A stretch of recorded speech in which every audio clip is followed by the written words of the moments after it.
ઘણા ધામો છે, ઘણા તીર્થો છે.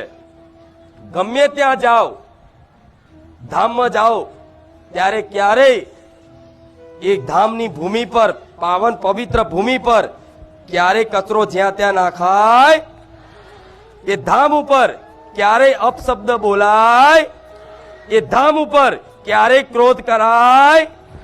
કદાચ એ ધામમાં કોઈ ગાર બોલી જાય ને, આ મારી વાત સમજી લેજો, ખાલી બારેજા ધામ નહીં, દરેક ધામોમાં, દરેક તીર્થોમાં તમે દર્શન માટે જતા હોય અને દર્શનનો જો ખરેખરમાં લાભ જોતો હોય અને ધામના માતાજી ભગવાનની કૃપા મેળવવી હોય તો એ ધામમાં કદાચ કોઈ કારણોસર કોઈ વ્યક્તિ આવી તમારી પર હોંગરી કરી જાય, તમને ઠેસ લાગે, તમારી આબરૂ જાય, એવું 5 માણસ વચ્ચે બોલી જાય, છતાંય તે સહન કરી લે ને, એને મારી માતાની કૃપા થાય, એને ભગવાનની કૃપા થાય.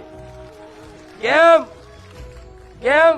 કેમ કે તમે ધામમાં આયા છો, તો ધામમાં ના અમીર ના ગરીબ, કોઈ જાતનો નાતનો ભેદભાવ હોતો, તમે ગમે તેવા મોટા હોય, ગમે તેવું તમારું નામ હોય, ગમે તેવા તમે અધિકારી પૈસા વાળા હોય, પણ ધામમાં કદાચ કોઈ જગ્યાએ કોઈ કદાચ ઠપકો આલી જાય ને, તો એ ઠપકો ભગવાનનો મોની અને મારી પરીક્ષા કરે છે, મારો અહંકાર ચેક કરવા ભગવાન એવું મોની અને સ્વીકારી લો ને, તો એને મારી મેલડીની કૃપા થાય છે.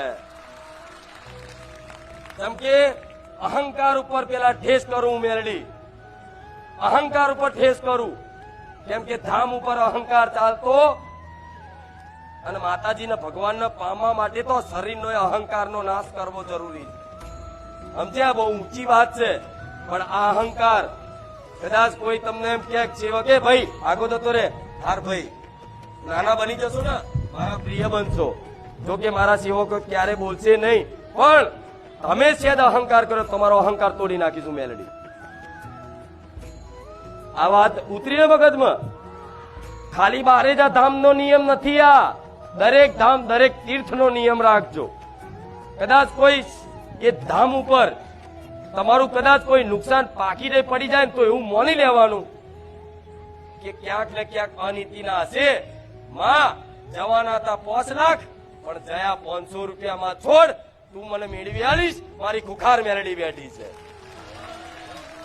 આ લીલાઓ કોઈ સમજી શકે? એ તો જે માતાના વાલા હોય ને એ સમજી શકે.